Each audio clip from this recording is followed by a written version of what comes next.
Good afternoon, everyone. Welcome. Before we begin any talking, I'd like us all just to take a few breaths together. We've all been running around, greeting each other, having deep discussions. I think it's time for a little mindfulness. Just big inhale and exhale. Inhale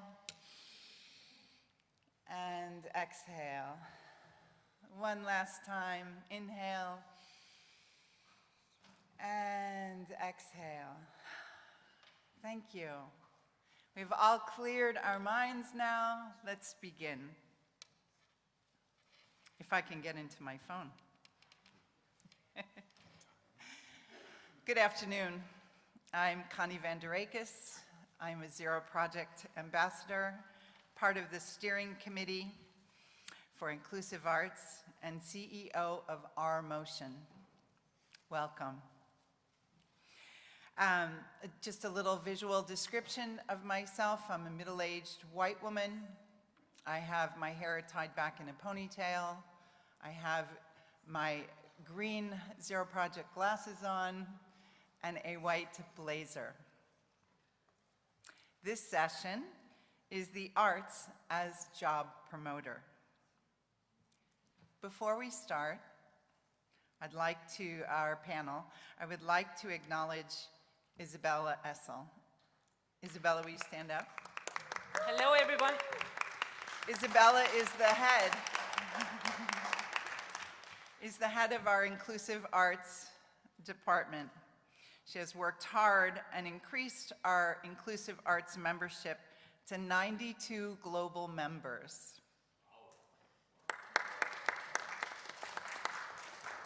Throughout the conference, she has curated all of the arts experiences that you are able to participate in. So a big round of applause to Isabella.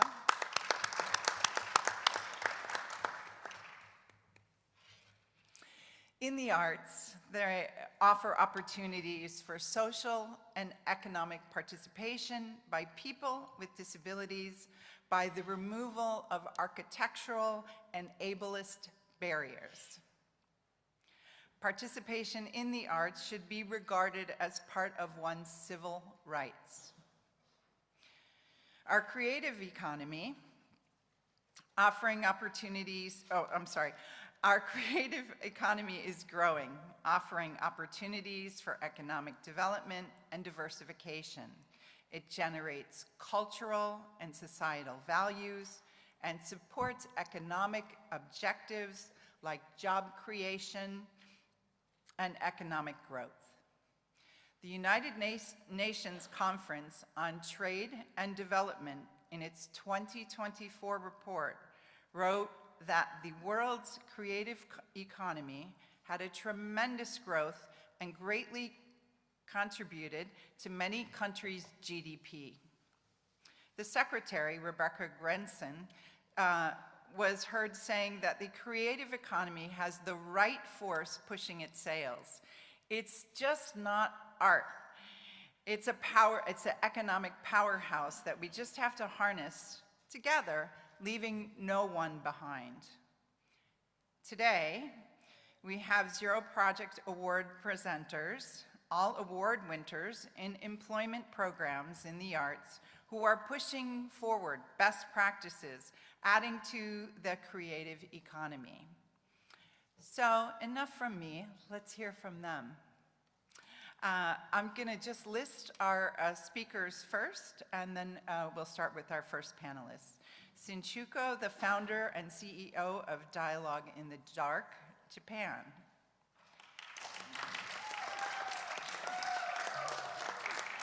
Thorsten, Hesse, and Fred Lohr from Pinc Music, Handicap, in Germany.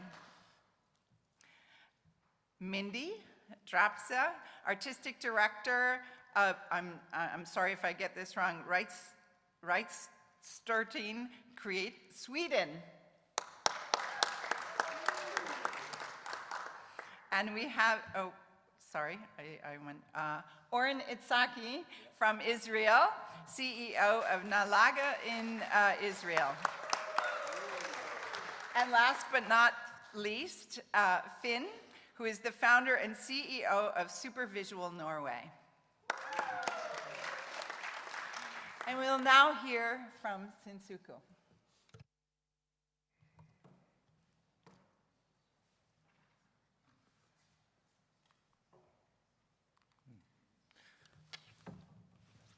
Okay, at first, my name is Shinsuke Shimura, Direct Japan Society from Japan. Thank you for choosing us. This award is a great encouragement for us because we have overcome many crises so far. Now is already crisis. So, I'm here today with my wife, dedicated therapist Crea, and my son, Akiyoshi, is a doctor. He's a research organization manager. They overcome this hardship together.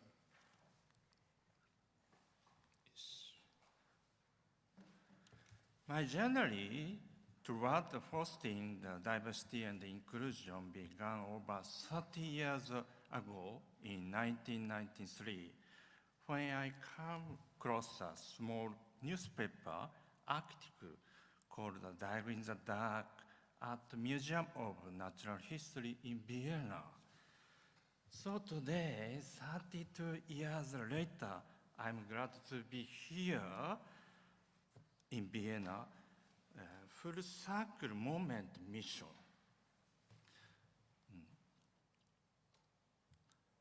So please take a look at the video, Introduction to the Dialogue Diversity Museum, Taiwa no Mori. In Japanese, Taiwa means dialogue, and Mori means forest. Start the video. The Dialogue Diversity Museum, Taiwa no Mori, began in Japan in 1999 with the launch of Dialogue in the Dark, began in Japan in 1999 with the launch of Dialogue in the Dark. Eine Moment. The Dialogue Diversity Museum, Taiwa no Mori, began in Japan in 1999 with the launch of Dialogue in the Dark, offering unique and transformative experiences to countless people.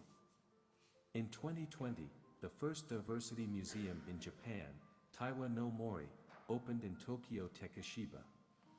Operated by the Dialogue Japan Society, the museum is dedicated to promoting diversity and fostering human connections through interactive programs. This dialogue series was originally conceived by Dr. Andreas Heineck from Germany. One of its flagship programs, Dialogue in the Dark, offers participants a profound experience guided by visually impaired individuals in complete darkness. This program allows people with and without disabilities to interact on equal terms, engaging new senses and fostering mutual understanding. Other programs include Dialogue in Silence, where guides with hearing impairments help participants explore new possibilities of communication through gestures and nonverbal cues. Additionally, Dialogue with Time is led by guides aged 75 and older, who share their life experiences, bridging generational gaps and creating spaces for intergenerational dialogue. These programs have inspired thousands of participants, leaving lasting impressions and valuable lessons. Unique to Japan are programs such as Toraware no Kimi and the Real Dialogue Game. These programs are led by guides with disabilities who provide participants with unique perspectives, demonstrating how challenges like not being able to see, not being able to hear, or growing older can, in fact, create opportunities for new value in society. At the heart of the museum's philosophy lies the concept of social entertainment. The museum's founder, Shinsuke Shimura, was inspired during his university years when he volunteered to dig wells in India and realized the limitations of one-sided support. Later, in Africa, he encountered the play pump system, where children's play powered a water pump. This experience inspired his belief that enjoyment can be the key to solving societal challenges. This philosophy became the foundation of the museum's social entertainment initiatives. In 2020, the museum established the Attendant School to train individuals from diverse backgrounds, including those with disabilities and seniors, to become professional guides. By 2023, 94 individuals had completed their training and found employment as guides. These roles highlight how work that is possible precisely because someone cannot see, cannot hear, or is aging can create new social value. The Dialogue Diversity Museum is the only place in the world where such a wide variety of programs can be experienced under one roof. As a hub for promoting the importance of diversity, peace, and trust, we are committed to continuous growth. Together, our team looks forward to taking on new challenges and providing meaningful experiences to even more people, striving to make a positive impact for the future. The Dialogue Diversity Museum, Taiwan no Mori, began in Japan in 1999 with the launch of Dialogue in the Dark, offering unique... So, our impact, the Dialogue in the Dark experience enjoyed 3,000 people enjoy and created 50,000 jobs for new job for blind. Dialogue in Silence by 25,000 people enjoyed and created 4,000 jobs for deaf.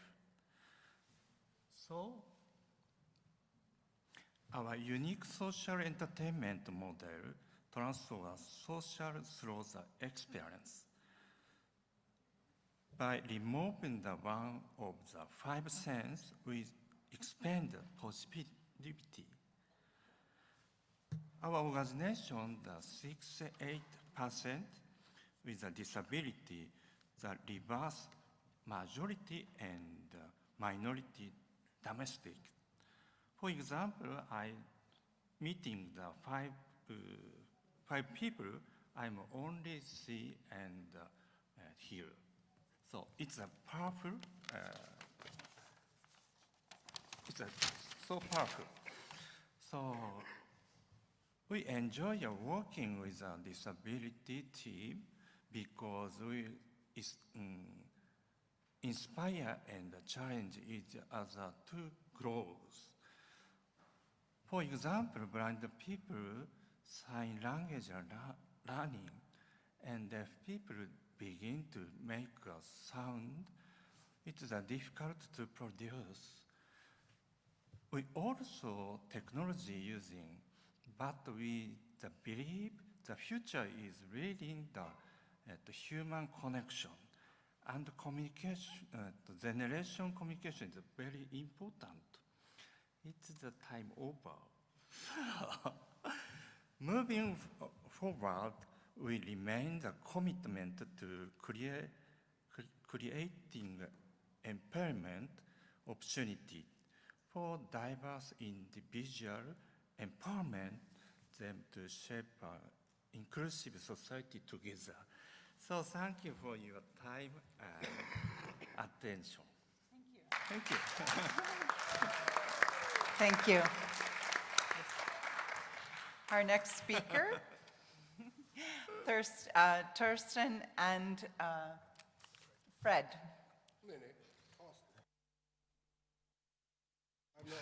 Yes, thank you very much. Short introduction. I'm a Caucasian male person in my 50s, in my 1.70 m, and I'm wearing a gray jacket, a black shirt with a colorful heart that says Handicapped, and that's our charity. I'm very pleased to be here. Thank you very much for this great invitation and this great conference. So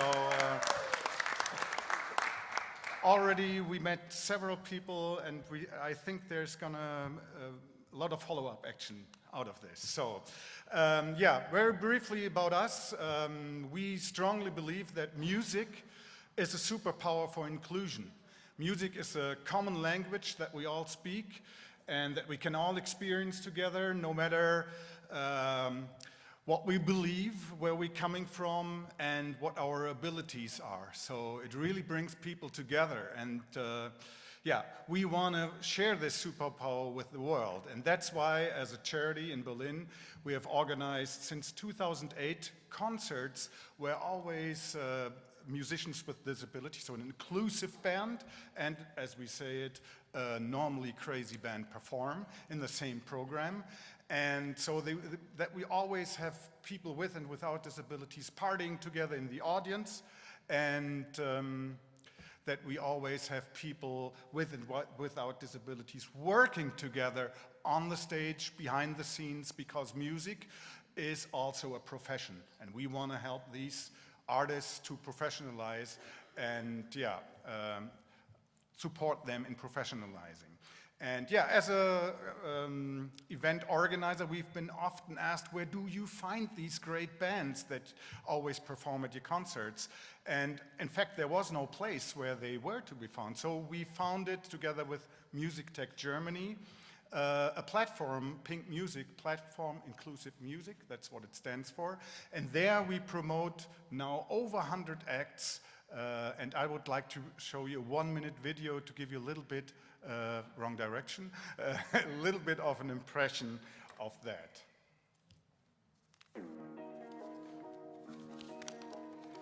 Find the right band for your event. From solo musicians to orchestra.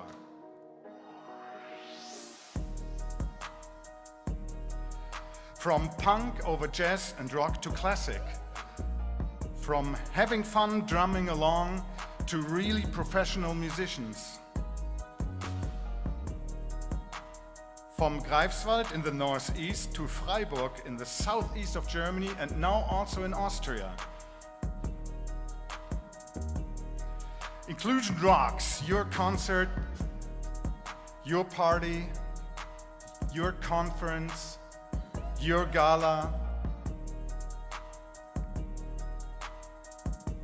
Music for everyone, from everyone. Book your band now on Pinc Music.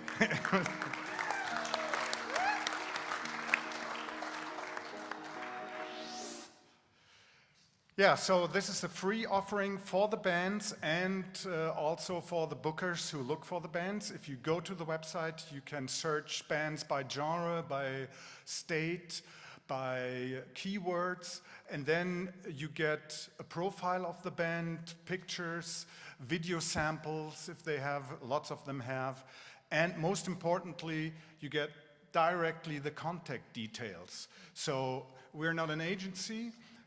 We help if we are called, but the bookers can get in contact with the bands directly and book them, and we are really happy that we have, that way, countless acts have been organized throughout Germany in the past 2 years. The organizers themselves get a seal of approval from us, inclusive concert location, and also get listed on the site, so that way we can give them back a little bit. Just a very short word on accessibility. Accessibility is very important for us.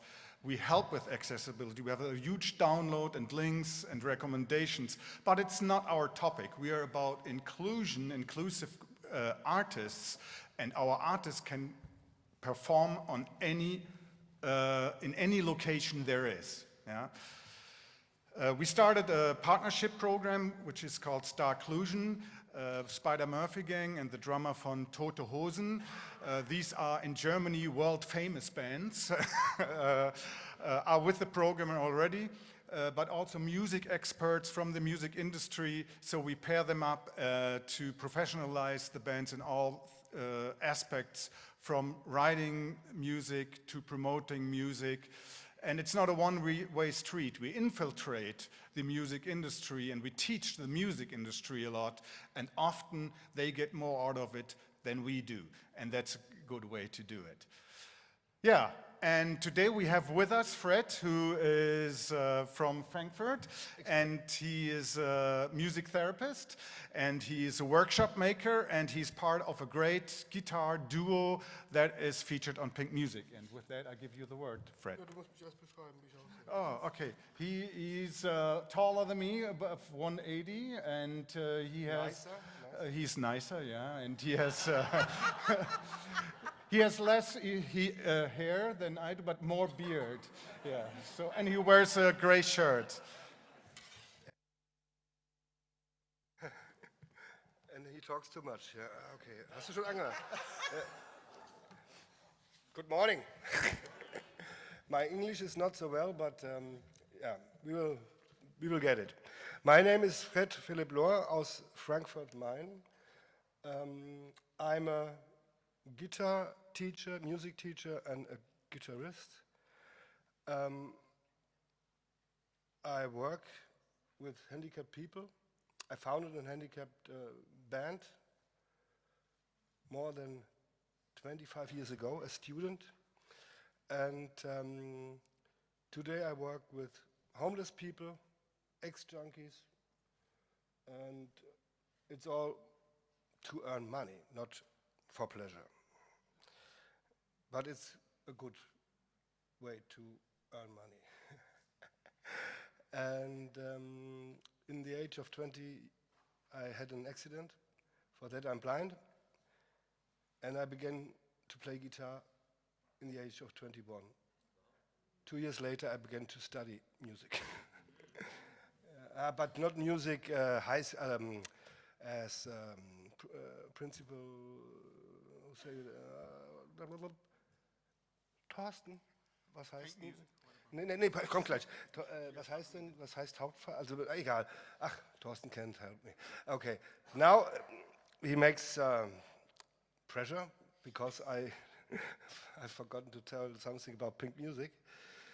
But Pinc music is the best thing I could meet in my life. Thorsten is a wonderful man also. And I have now concerts over 10 seconds, okay, over the whole Republic. And I have a network with other musicians. And it's the truth. Pinc music is more than I have to stop.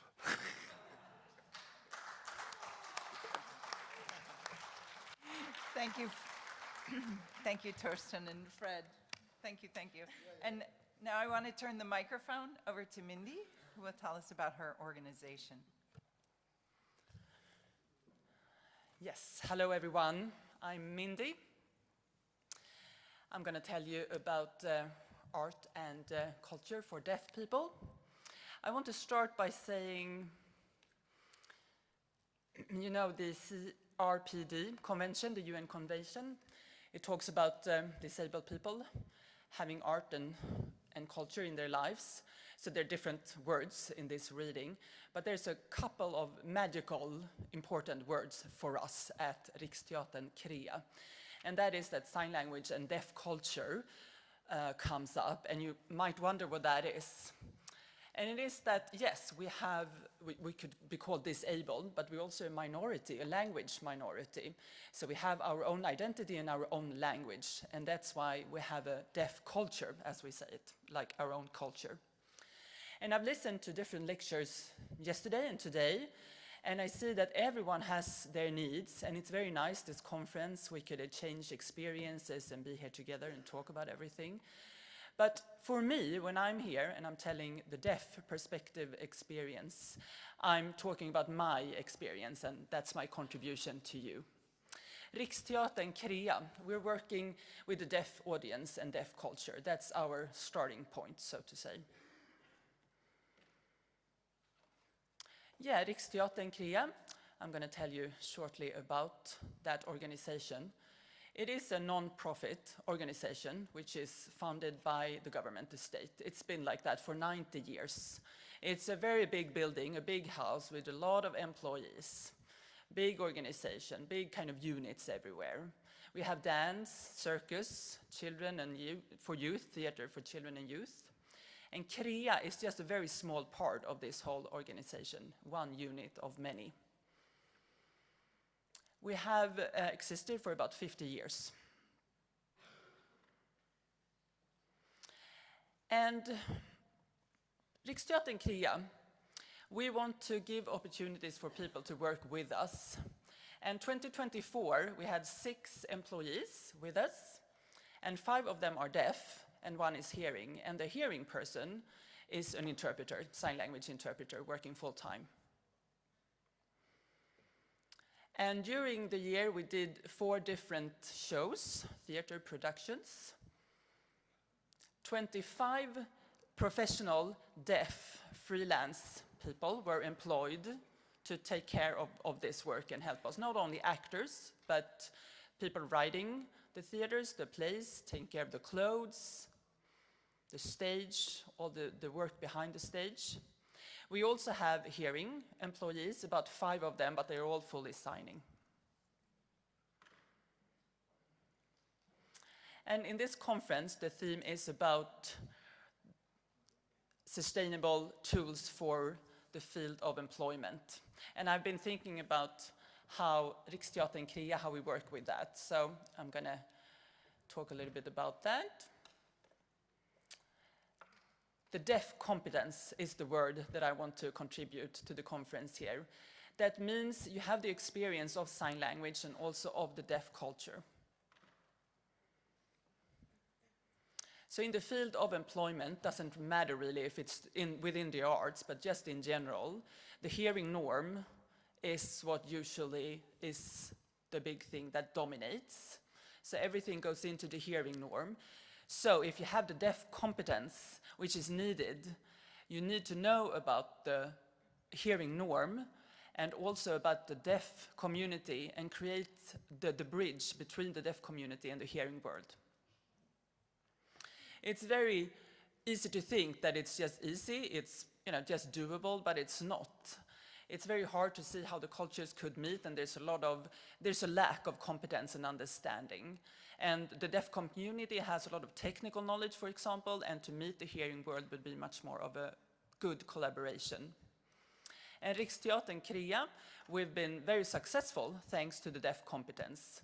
We have a deaf person who's in the leading role, not only in the offices or admin, but also in the production and people who work with the theater practically.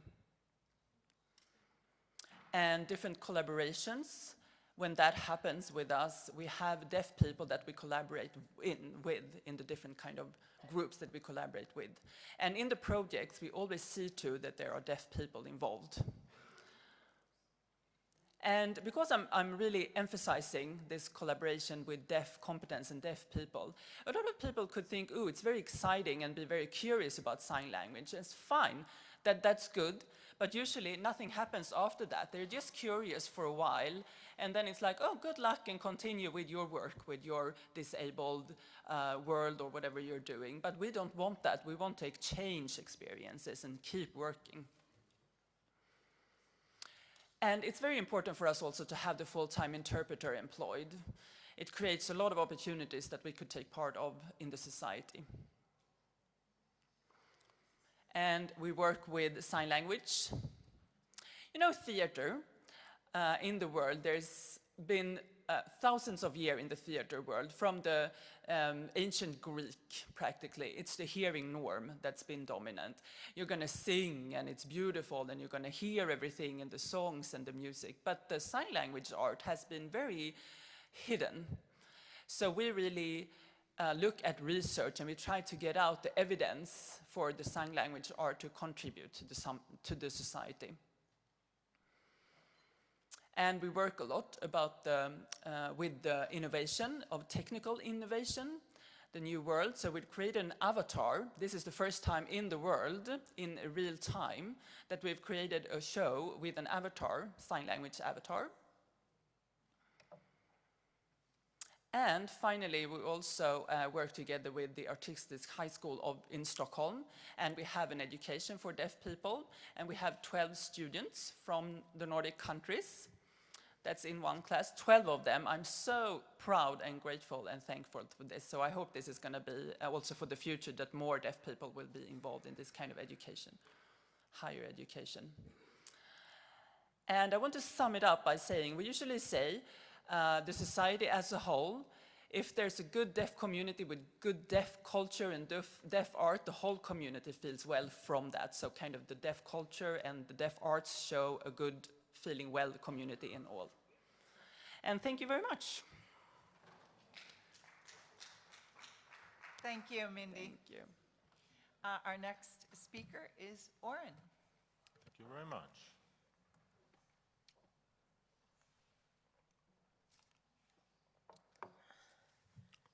Okay, so I'm Oren Itzhaki. I'm the CEO of Laga'at. I'm a white man, 55 years old, bald, with glasses, wearing black shirts.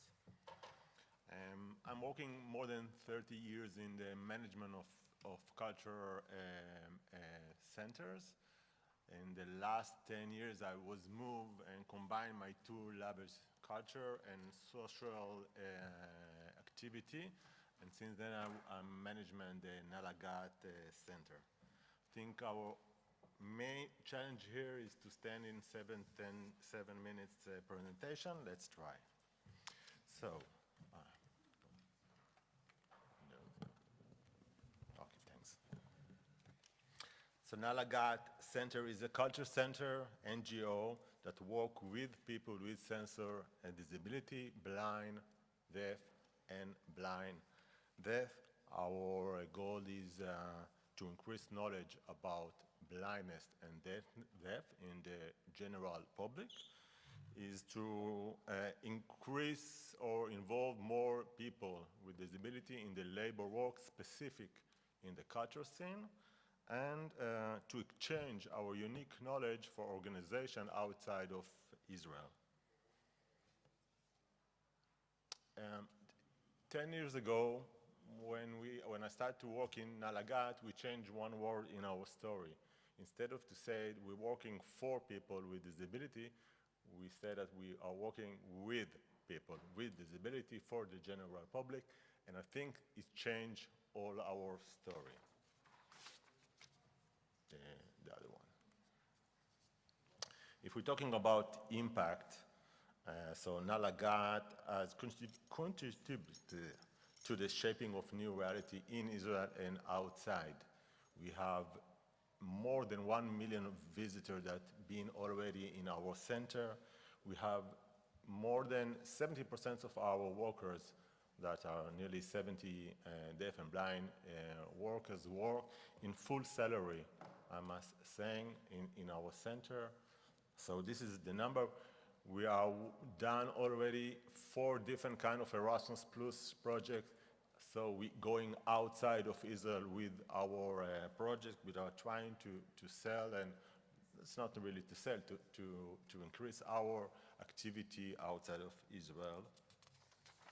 And we work also in the fields of the political people in Israel to help them to change decision about how we need in the culture scene and even in the welfare department to accept people with disability to society, to the community.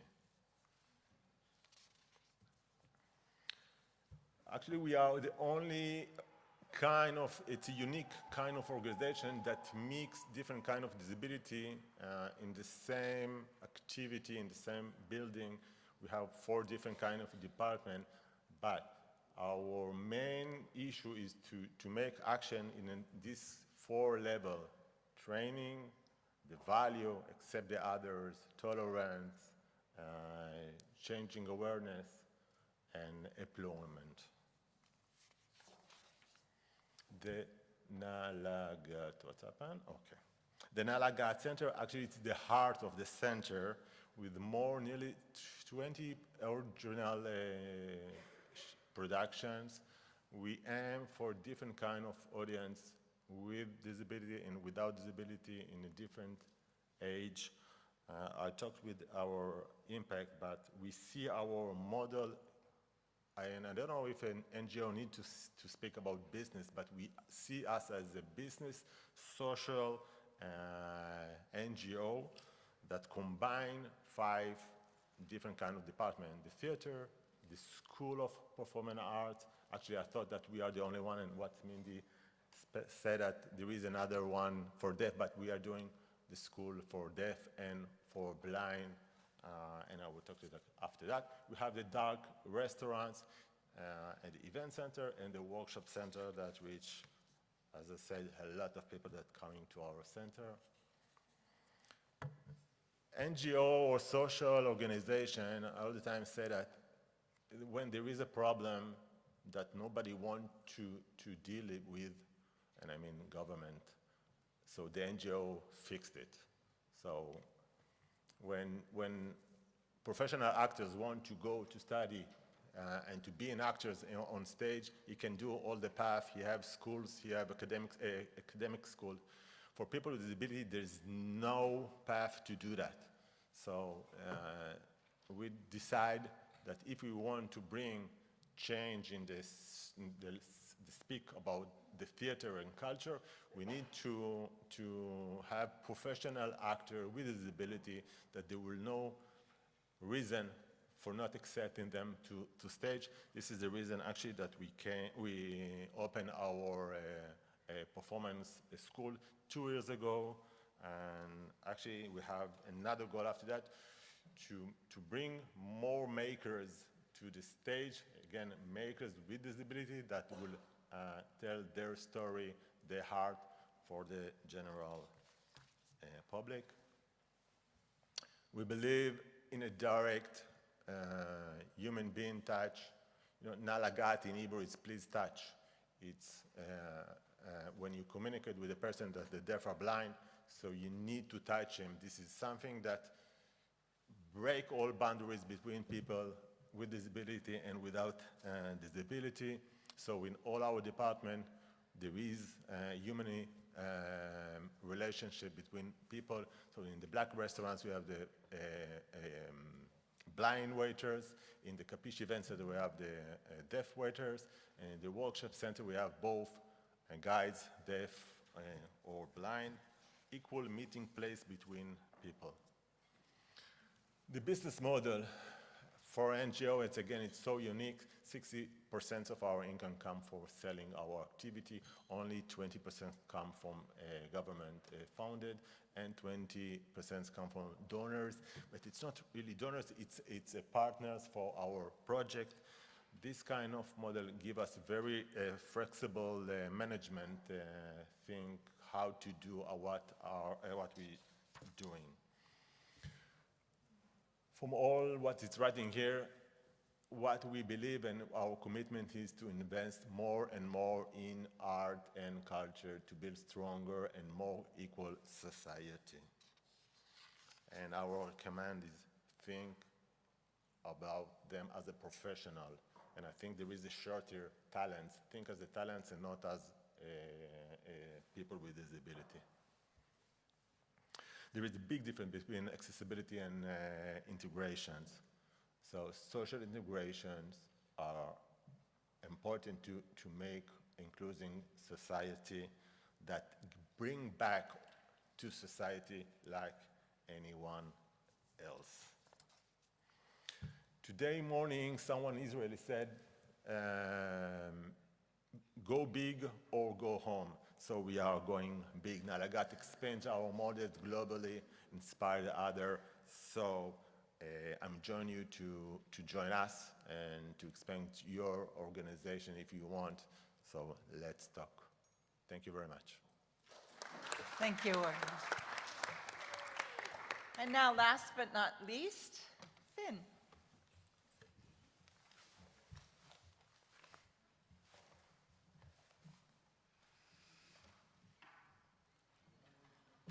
So nice to be here. I'm a Caucasian man. I'm 51 years old. I have a light brown sweater, and I also have a tie today. My name is Arild Thordarson, and I'm from Norway. I'm the founder, owner, and CEO of Supervisuell. This is the original. Next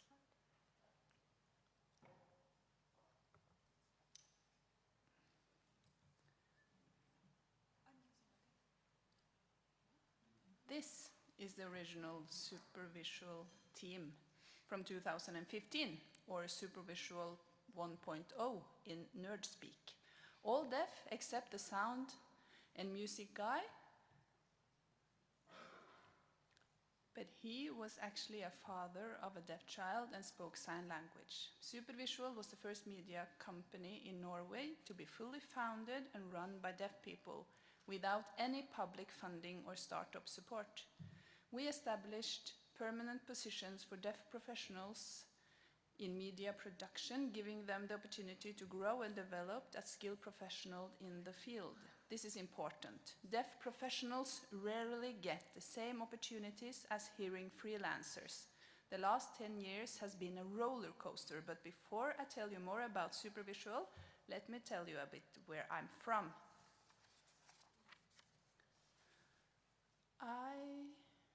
Thank you. I was born in 1974 in a small town on Norway's west coast. Here you see me and my little sister at home around 1980 before I started school. Here I had already been deaf for 5 years. I contracted meningitis when I was 1 year old, all hearing gone.